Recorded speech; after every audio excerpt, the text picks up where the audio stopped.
드립니다. 아멘. 할렐루야. 오늘은 한나의 노래라는 제목으로 말씀을 전하도록 하겠습니다. 여러분, 사무엘서의 주제가 무엇일까요? 제가 사무엘상 이 1장을 하면서 조금씩 반복되는 그런 문장이 있었습니다. 힌트를 드리자면 이 사사기 마지막 장 마지막 절에 무엇라고 기록되어 있죠? 우리 사사기 21장 25절 한번 읽도록 하겠습니다. 시작. 그때 이스라엘의 왕이 없으므로 사람이 각기 자기의 소견에 옳은 대로 행하였더라. 아멘. 이 이스라엘 백성들은 하나님의 다스림을 받으면서 살아야 되는데, 하나님을 섬기며 살아야 하는데, 왕 대신 왕이신 하나님을 저버리고 이방 신들을 섬기면서 자신들이 옳은 대로 죄를 짓고 살았다는 겁니다. 그래서 제가 사무엘상 1장을 이렇게 설교를 하면서 하나님은 우리의 왕 되십니다, 우리는 왕이신 하나님을 섬겨야 합니다 라고 외쳤던 것입니다. 여러분, 제가 왜 방금 시작할 때 사무엘서 주제를 이렇게 여쭤봤을까요? 이유가 있습니다. 바로 오늘 이 사무엘상 2장에 나오는 이 한나의 노래가 이 사무엘서 전체의 어떤 중심 사상과 이 주제를 요약해서 보여주고 있는 사무엘서의 서론과 같은 역할을 하기 때문입니다. 우리가 1장에서 봤듯이 고통받고 눈물을 흘리던 그 한나의 삶에 하나님께서는 구원과 역전의 삶을 이루어 주셨습니다. 이것은 한나의 그 개인적인 삶을 뛰어넘어서요, 이스라엘 백성에게로 확대가 되는 것입니다. 그러니까 한나의 시대 당시 이 가나안 민족들에게 내몰려 고통당하는 그 이스라엘 백성들에게 기름 부음 받은 자인 이 왕을 통해서 이스라엘 백성들의 삶에 구원과 역전을 허락하신다는 것이죠. 그러니까 한나의 노래 속에서는 이 사무엘서 전체의 내용과 관련해서 하나님이 세우실 왕과 왕권이 이 다윗과 다윗의 왕권임을 미리 보여주는 역할을 한다는 것을 우리가 알 수가 있다는 겁니다. 우리가 나중에 이제 사무엘서 전체를 보면은 알게 되겠지만 이 한나의 노래가 이 사무엘하 22장에 나오는 다윗의 이 감사의 노래와 내용적인 부분에서 유사한 부분이 있습니다. 우리 한번 표를 보실까요? 이제 사무엘상 2장의 한나의 노래와 이 사무엘하 이 다윗의 감사시가 비슷한 내용들이 있습니다. 빨간 글씨 보이시나요 혹시? 좀 작죠? 빨간 글씨만 읽는다면 반석 같죠?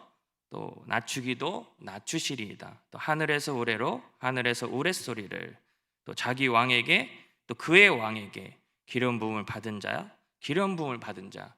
이렇게 표를 보시는 것과 같이 이 한나의 노래와 다윗의 노래는 각각 사무엘서의 첫 부분과 이 끝 부분에서 어떤 형식뿐만 아니라 이 내용적인 면에서도 이 상응하는 관계가 있다는 것을 우리가 알 수가 있는 겁니다.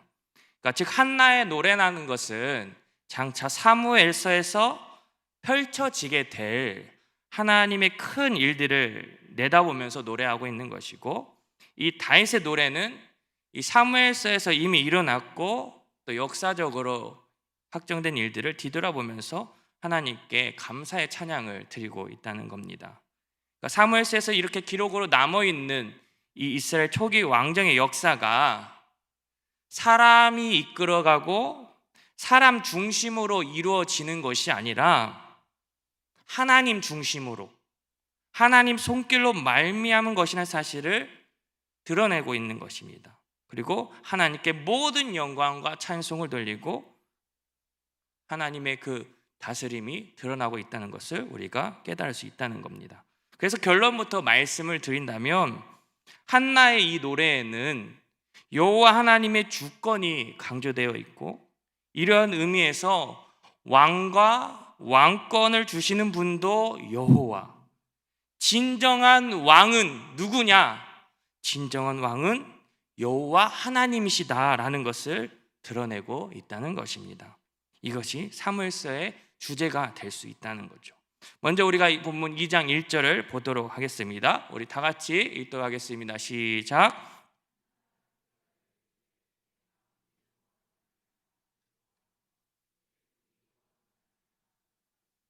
내 입이 내 원수들을 향하여 크게 열렸으니 이는 내가 주의 구원으로 말미암아 기뻐함이니이다. 아멘. 여러분, 한나가 이 분인나로 인해서 고통받고 자식이 없는 슬픔이 얼마나 깊었을까요? 지난번에도 말씀을 잠깐 드렸었지만 그 당시에 아이가 없는 것, 자녀가 없는 것은 하나님께로부터 저주를 받았다는 것으로 여겼다고 했습니다. 그러니까 한나의 삶은 마치 고개를 들을 수 없을 만큼 그 한숨과 눈물로 살아왔을 것이고, 또 분인나에게는 제대로 된 그 말 한마디 못하면서 매우 답답하고 갑갑한 인생을 살아왔을 거라는 겁니다. 그런데 1절 다시 보겠습니다. 한나의 그런 심정이 어떻게 변화됐을까요? 내 마음이, 표 넘겨주세요. 내 마음이 여호와로 말미암아 즐거워하며 내 뿔이 여호와로 말미암아 높아졌으며 내 입이 내 원수를 향하여 크게 열렸으니 이는 내가 주의 구원으로 말미암아 기뻐함이니이다. 마음이 즐겁고 뿔이 높아지고 입이 크게 열리는 기쁨의 삶으로 변화가 되었다는 거죠. 여기서 뿔이라는 의미가 단순히 우리가 문자적으로 본다면요, 소나 염소 같은 동물들을 뿔을 나타내기도 하고 혹은 사람이나 국가, 나라를 상징하기도 합니다. 또한 힘과 능력, 권세를 상징한다고도 합니다. 이런 의미에서 한나가 자신의 뿔이 높아졌다고 하는 것은 한나의 개인적인 입장으로 본다면 이 불임이라는 이유로 무시당하고 조롱당하던 그런 인생이 아이를 낳고 이제 그 멸시와 무시의 짐을 벗어버리고 한나의 삶이 회복되고 변화되었다는 것을 우리가 알 수 있는 겁니다. 이제 더 이상 고개를 땅에 대고 다니지 않아도 된다는 것입니다. 슬픔을 거두시고 눈물을 닦아주신 하나님께서 한나에게 기쁨으로 감사함으로 채워주셔서 승리를 맛보게 하신 것입니다. 더 나아가서 의미를 본다면 뿔을 나라와 민족의 상황으로 한번 연결해 보도록 하겠습니다. 우리 사무엘상 2장 10절 보도록 하겠습니다. 시작. 여호와를 대적하는 자는 산산이 깨어질 것이라 하늘에서 우레로 그들을 치시리로다. 여호와께서 땅 끝까지 심판을 내리시고 자기 왕에게 힘을 주시며 자기의 기름 부음을 받은 자의 뿔을 높이시리로다 하니라. 아멘. 늘 가난한 이방 민족에게 이리 치이고 저리 치이면서 억압받고 고통당하는 이스라엘 백성들이 하나님께서 택하신 왕, 기름 부음 받은 자, 그 다윗을 통해서 이스라엘을 승리로 이끌어 주실 것을 예고하고 있다는 것을 우리가 생각해 볼 수 있다는 겁니다. 이 입도 마찬가지입니다. 우리 이사야 9장 12절, 이사야 49장 2절도 한번 읽도록 하겠습니다. 앞에는 아람 사람이요 뒤에는 블레셋 사람이라 그들이 모두 입을 벌려 이스라엘 삼키리라. 그럴지라도 여호와의 진노가 돌아서지 아니하며 그의 손이 여전히 펴져 있으리라.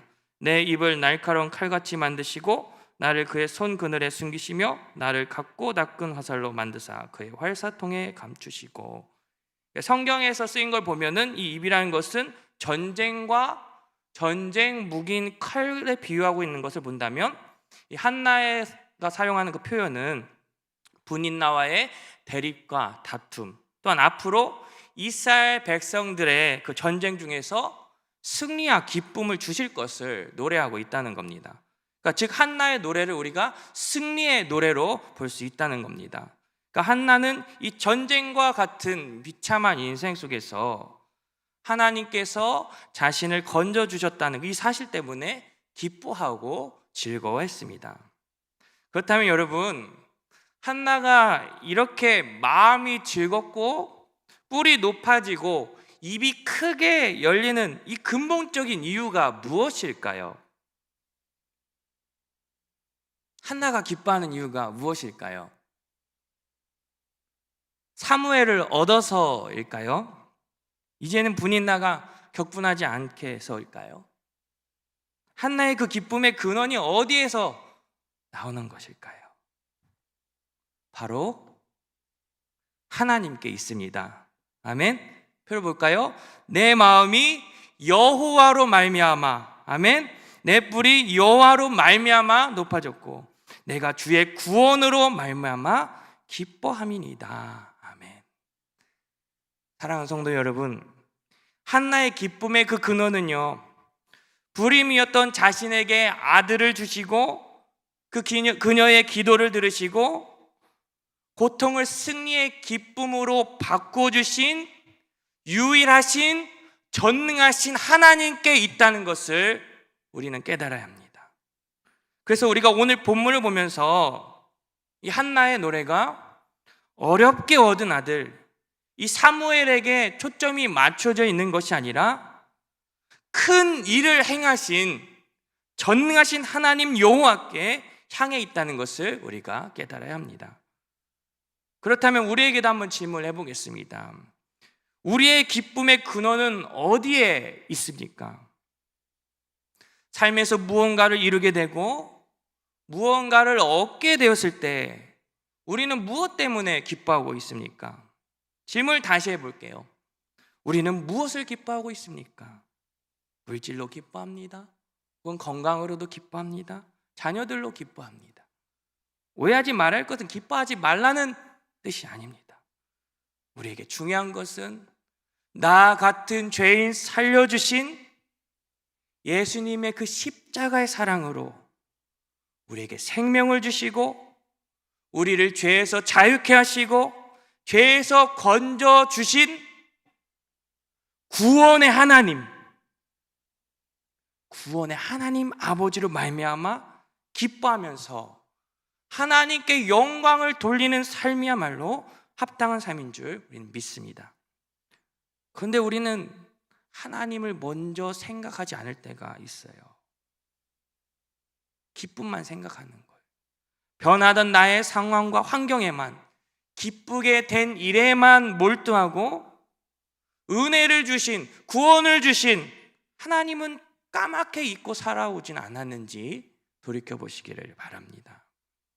사랑하는 성도 여러분, 내 안에 기쁨으로 채워주시는 하나님, 연약한 나를 강하게 하시는 하나님, 낮은 나를 높이시는 하나님, 어떠한 상황 속에서도 나를 언제나 도우신 하나님, 나를 승리하게 하시는 하나님, 나를 자녀 삼아 주시고 영원한 생명 주시고 영원한 하나님 나라에 거하게 하시는 구원을 베풀어 주신 구원의 하나님의 이름을 높이면서 위대하신 하나님을 찬양하며 살아가는 저와 여러분 되길 바랍니다.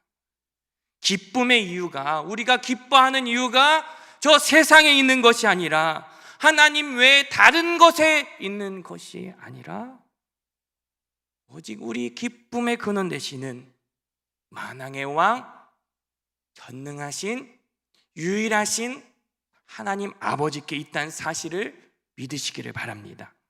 우리 2절을 다시 보겠습니다. 우리 같이 읽겠습니다. 시작.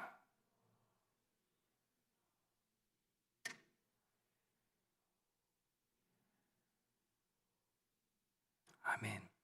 그러니까 한나는 이 여호와로 인한 구원이 하나님으로 말미암아 기쁨과 즐거움을 갖게 했다고 고백하면서 기쁨의 근원 되신 그 하나님께서 어떤 분이신지를 2절과 또 3절에서 노래하고 있는 겁니다. 그렇다면 여러분, 하나님은 어떤 분이실까요?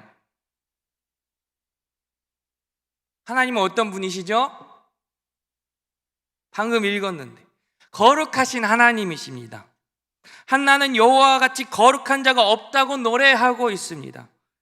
이 거룩하신이란 뜻이 이 카도시라고 읽고 이 뜻을 보니까 평범하거나 속된 것과는 구별된 것으로 하나님의 그 본질을 나타내주는 개념으로 말하고 있습니다. 2절 표를 다시 볼게요. 여호와와 같이 거룩하신 이가 없으시니 이는 주밖에 다른 이가 없고 우리 하나님 같은 반석도 없으심이다. 이 없다라는 뜻의 이 n이라는 이 단어가 3번이나 사용됐어요. 없다, 없다, 없다. 이것은 그 무엇과도 그 누구와도 비교할 수 없는 여호와 하나님의 유일하심을 강조하고 있는 겁니다. 그 어떠한 이방의 신들조차 비교조차 할 수 없는 온 우주와 만물을 다스리시는 절대적으로 높으신 하나님이시다는 겁니다. 그래서 이방신을 겸해서 섬기는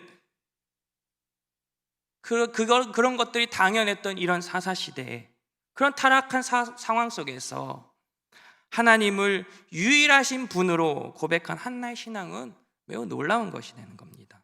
또한 하나님 같은 반석도 없으심이다라고 했습니다.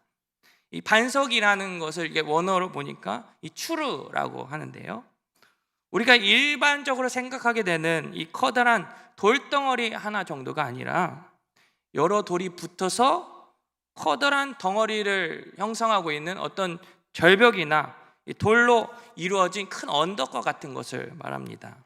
그래서 이 반석, 이 추르의 이미지는 하나님의 힘, 견고함, 안전함 등을 표현할 때 사용되고 있다는 거죠. 성경의 예를 한번 들어보도록 하겠습니다. 우리 사무엘하 22장 32절, 33절 보겠습니다. 같이 읽겠습니다. 시작. 누가 하나님이며 우리 하나님 외에 누가 반석이냐? 하나님은 나의 견고한 요새시며 나를 안전한 곳으로 인도하시며. 아멘. 시편 18편 2절도 다 같이 읽겠습니다. 시작.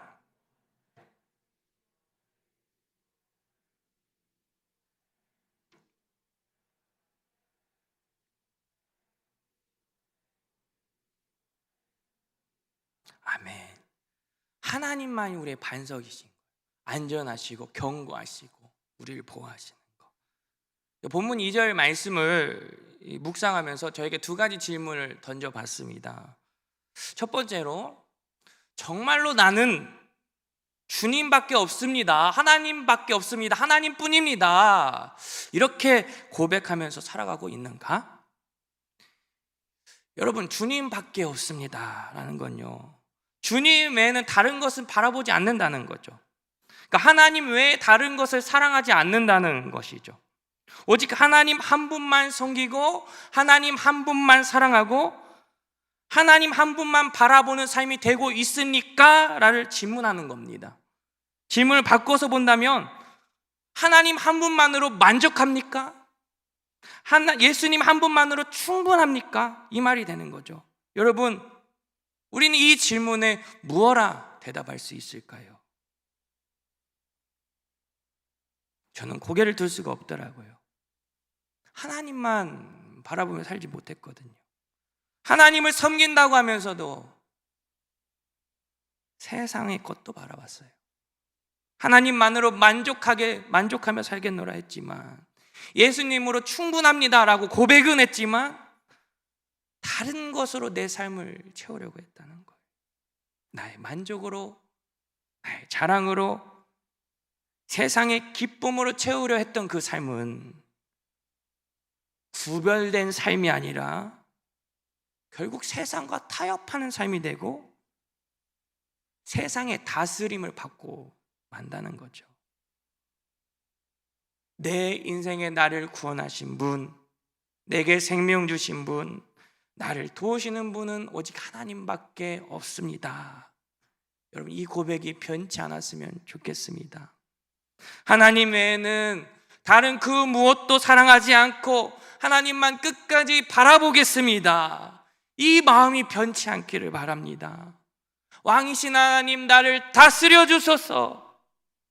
주님의 다스림 속에 거하면서 주님만 섬기는 주님의 거룩한 세상과 구별된 백성이 되게 하소서. 이 기도의 제목이 우리 모두의 기도의 제목이 되기를 바랍니다. 2번째 질문을 해봤어요. 나는 어디가 안전하다고 생각하고 있는가라는 질문을 해봤습니다. 정말로 나는 그 주님의 안전함 속에 거하고 있는가? 든든한 반석이신, 견고한 반석이신 하나님만 의지하고 있는가라는 질문을 해봤어요. 세상 사람들은 돈이 있으면 안전하다고 합니다. 건강하게 살면 안전하다고 합니다. 좋은 집, 좋은 차를 가지고 있으면 안전하다고 합니다. 명예를 얻고 권력을 잡으면 안전하다고 합니다. 자녀들이 잘 되고 잘 먹고 잘 살면 그게 안전하다고 합니다. 물론 안전해 보이지만 이것은 완전할 수는 없습니다. 여러분, 하나님 외에는 그 어떤 것 위에도 우리의 삶이 설 수는 없습니다. 하나님이 없다면 그 어떠한 삶도 안전할 수 없어요. 마태복음 7장 25절, 우리가 잘 알고 있는 말씀입니다. 한번 같이 읽도록 하겠습니다. 시작.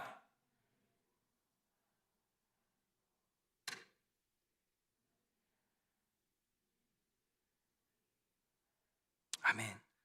반석 위의 집은 비가 내리고 홍수가 나고 바람이 심하게 불어도 그 집은 무너지지 않습니다. 여러분, 거룩하고 완전하신 하나님께서 우리의 반석 되심을 믿으시길 바랍니다. 그 반석 위에 세운 우리의 믿음은 고통이 와도 폭풍우가 몰아쳐도 무너지지 않는 거예요. 하나는 완전하신 그 하나님, 안전하신 하나님, 반석의 하나님을 경험한 겁니다. 여러분, 혹시나 다른 것 위에 여러분의 삶을 올려놓지는 않았습니까?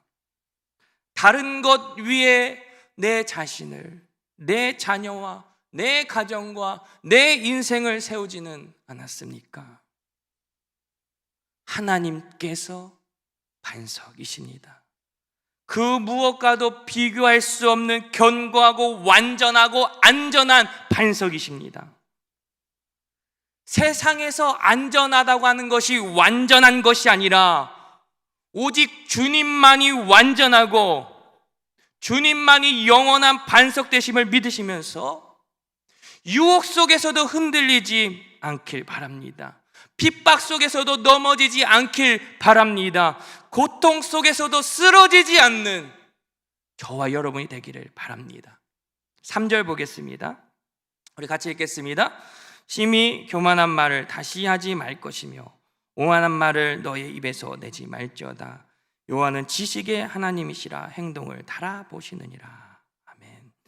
그래서 심히 교만하다라는 원문을 보니까요, 히브리어로 게보아 이렇게 연속된 말이 있습니다. 그러니까 큰이라는 뜻인데요, 크다를 2번 사용해서 이 의미를 강조해서 표현했다는 거죠. 이 게보아 의미는요, 외형상 높고 큰 것을 가리키는 단어로 쓰인다는데, 예를 들면은 이렇게 높은 성벽이나 큰 나무나 망대, 산 등을 지칭할 때 쓰인다고 합니다. 그러니까 이 사물의 상태를 이 사람의 마음으로 묘사한 것을 보면 이것은 매우 엄청나게 교만하다는 겁니다. 오만함도 마찬가지겠죠. 말씀 보면 알겠죠? 이 교만과 같은 의미로 평행을 이루고 있다는 거예요. 그렇다면 여기서 우리가 깨달을 수 있는 게 무엇일까요? 우리는 교만과 오만을 버려야 된다는 겁니다. 하나님께서는 교만을 싫어하시기 때문에. 담임 목사님의 그 작년 설교 말씀 중에 교만에 대해서 말씀하신 것이 있습니다. 교만은 모든 것을 자기 중심적으로 생각하는 것이고, 오만은 내 힘과 내 능력이면 무엇이든지 할 수 있다라고 생각하는 것이다 라고 하셨습니다. 그러니까 삶의 중심에 나만 있는 거예요.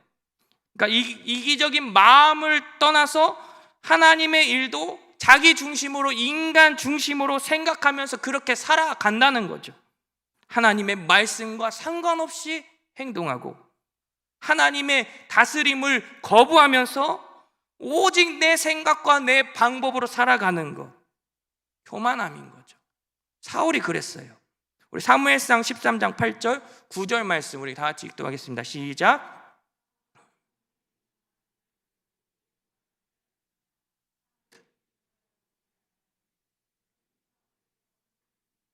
사울이 이르되 번제와 화목제물 이리로 가져오라 하여 번제를 드렸더니. 아멘. 이 내용을 우리가 잘 아시다시피 이 수많은 병거와 병사로 뭉쳐있는 이 블레셋이 이스라엘과 전투를 하려고 대치하고 있는 상황입니다. 근데 이스라엘은 이 블레셋에 비해 군대도 형편없고 제대로 된 무기조차 없다는 것이죠. 이스라엘이 여기서 승리할 수 있는 방법이 무엇이 있을까요? 하나님을 신뢰하는 겁니다. 그래서 사무엘이 이렇게 길갈로 와서 번제 화목제를 드리기로 되어 있었죠. 약속을 했었죠. 하나님께 헌신을 결단하고 하나님과 화목함으로 하나님의 도움을 구하려고 했었던 것입니다. 그런데 상황은 급해지고 사무엘은 정한 기간이 다 되어 가는데도 오지 않으니까 이 마음이 촉박해진 이 사울은 자신이 사무엘 없이 제사를 드리고 맙니다. 이러한 사울의 행동을 보고 사무엘은 크게 책망을 합니다. 우리 사무엘상 13장 13절 14절 말씀 보도록 하겠습니다. 시작. 사무엘이 사울에게 이르되 왕이 망령되이 행하였도다. 왕의 하나님 여호와께서 왕에게 내신 명령을 지키지 아니하였도다. 그리하였더라면 여호와께서 이스라엘 위에 왕의 나라를 영원히 세우셨을 것이거늘 지금은 왕의 나라가 길지 못할 것이라. 여호와께서 왕에게 명령하신 바를 왕이 지키지 아니하였으므로 여호와께서 그의 마음에 맞는 사람을 구하여 여호와께서 그를 그의 백성의 지도자로 삼으셨느니라 하고. 아멘. 우리는 이 말씀 보면서 단순히 제사건이 없는 이 사울이 직접 제사를 드렸기 때문에 제사건에 대한 어떻게 보면 월권 회개를 해서 책망을 받은 것처럼 보일 수도 있어요. 율법에 의하면 제사는 집내는 네 지파 제사장만 할 수 있는 거고, 또 사울은 베냐민 지파의 제사장도 아니었잖아요. 근데 우리가 이 부분만 볼 게 아니라 사울이 이 사무엘 없이 제사를 드렸다는 것에 우리가 한번 주목해 보겠습니다. 왜냐하면 사울이 사무엘의 지도를 받지 않기 시작했다는 그런 의미가 있는 거죠. 여러분, 하나님께서 사울을 왕으로 세우시기 전에 사무엘을 선지자로, 제사장으로 삼아 백성들을 다스렸습니다. 그러나 백성들이 뭐라고 합니까? 왕을 요구했죠. 결국 하나님은 그들의 요구대로 왕을 세워주셨습니다. 그리고 사울이 기름 부음을 받으면서 왕이 되었죠. 사울은 이스라엘의 왕이 되었지만 사무엘을 통해서 하나님의 다스림을 받아야 했습니다. 즉 사무엘의 이 직무의 위치는, 사울의 직무의 위치는 하나님의 지시를 받는, 이 사무엘의 지도를 받아서 이스라엘을 다스리는 거죠. 처음엔 순종하고 잘 따르는 것 같아 보입니다. 그런데 사울의 마음이 교만하고 사무엘의 말을 이제 따르지 않는 거예요. 이것은 곧 하나님의 그 말씀을 듣지 않고 다스리심을 받지 않고 사울 자신이 진짜 자기가 왕이 되어서 자기 중심으로, 자기 능력으로 살아가려고 했던 것이죠. 그 교만이 계속해서 사무엘상 15장에서도 이어지게 됩니다. 우리 3절, 우리 9절 또 읽도록 하겠습니다. 시작.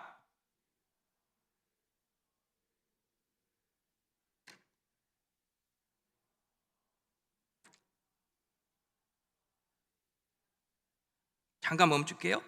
모든 소유와 남기지 말고 진멸하되라고 분명하게 말씀하셨습니다. 근데 9절 어떻게 됐나요? 읽어보겠습니다. 시작.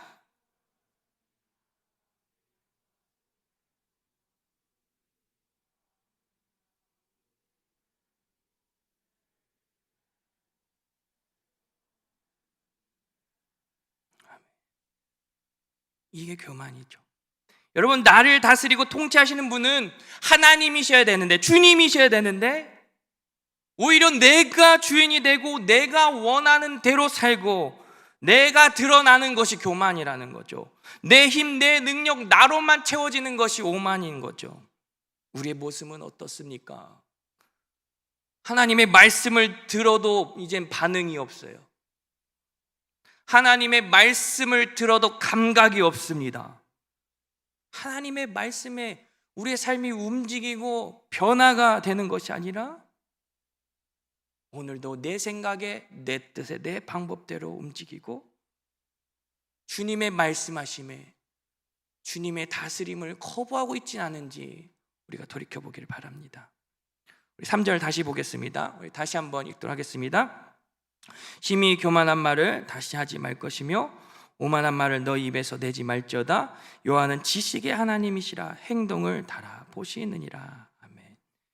여러분, 왜 교만한 말과 오만한 말을 입에서 내지 말라고 한 것일까요? 이 성경에서 번역되진 않았지 원문에서 이키라는 히브리어가 뒤에 말씀에 들어있어요. 이게 왜냐하면이라는 뜻인데요, 이렇게 다시 볼 수가 있어요. 넘겨주세요. 네, 심히 교만한 말을 다시 하지 말 것이며 오만한 말을 너희 입에서 내지 말지어다. 왜냐하면 여호와는 지식의 하나님이시라. 행동을 달아 보시느니라. 인간이 교만하지 말고 오만하지 말아야 할 이유가 있는 겁니다. 왜냐하면 하나님은 지식의 하나님이시다는 거죠. 여기서 말씀하고 있는 이 지식은 인간이 알고 있는 그런 지식을 말하는 게 아닙니다. 전문적으로 하나님께서 가지고 계신 그 지혜를 가리키는 거죠. 하나님께서 가지고 계시는 지혜는요, 천지 창조와 인류의 구속을 예정하시고 그리스도와 성령의 능력으로 이 예정을 한치 오차도 없이 완벽하게 성취하시는 절대 주권과 능력과 영광과 권세를 의미하는 겁니다. 줄여서 말한다면 하나님은 전지하신 분, 더불어서 전능하신 분, 전능하신 하나님이시라는 겁니다. 그래서 지식의 하나님께서 무엇을 달아보신다고 했습니까? 행동을 달아본다고 했습니다. 본문에서 말하는 행동은 무엇을 의미할까요? 이 교만과 오만함의 내용을 본다면 문맥상 악한 짓들, 그러니까 하나님에 대한 범죄 행위를 일삼는 악인들의 그 악한 행동을 가리킨다고 볼 수가 있습니다. 1차적으로 본다면 이 한나의 대적인 분인나가 한나의 그 부림을 보고 하나님께 너 저주받은 거야, 한나를 매우 격분하게 하면서 분인나 자신 아이도 낳고 자랑스러워하면서 교만한 말들을 사람들에게 늘어놓았을 것입니다. 하지만 하나님께서는 이 모든 것을 아시고 다 측정하고 계신다는 거죠. 더 나아가서 하나님을 대적하는 악인들, 자신들의 악행과 불의를 정당화하는 오만하고 교만한 자들의 행동을 심판의 그 저울에 달아보신다는 의미가 있는 거죠. 그러니까 인간이 아무리 자신이 크다 교만하게 산다 할지라도 그 인생을 면밀하게 세밀하게 보시는 하나님 앞에서는 결국 아무것도 아니라는 겁니다. 그리고 악한 그 행동에서, 죄에서 벗어나지 않는다면 하나님의 분명한 심판이 반드시 있다는 것을 우리는 깨달아야 된다는 겁니다. 이제 마무리를 짓도록 하겠습니다. 4절에서 10절까지를 더한다면 시간이 많이 초과되기 때문에 다음에 하겠습니다. 괜찮으시죠? 더 해야 되나요? 자, 오늘 말씀을 제가 정리하도록 하겠습니다. 여러분, 나의 기쁨의 근원은 무엇입니까? 누구십니까? 오직 하나님이십니다. 이 세상 그 무엇과도 비교할 수 없는 분은 누구십니까? 말씀하시고 다스리시고 인도하시는 분, 오직 하나님이십니다. 하나님께서 우리의 왕이시고 우리는 하나님의 거룩한 백성임을 기억하며 살아가는 저와 여러분 되기를 바랍니다. 다시 한번 우리 표를 보고 한번 우리 같이 읽도록 하겠습니다. 하나님은 우리의 왕이십니다. 우리는 하나님의 거룩한 백성입니다. 이번 한 주도 하나님의 다스림을 받고 나의 삶의 주인이 내가 아니라 하나님이심을 믿고 고백하면서 날마다 주님과 동행하는 저와 여러분 되기를 간절히 소망합니다. 우리 찬양하겠습니다. 예수 우리 왕이여, 우리 찬양.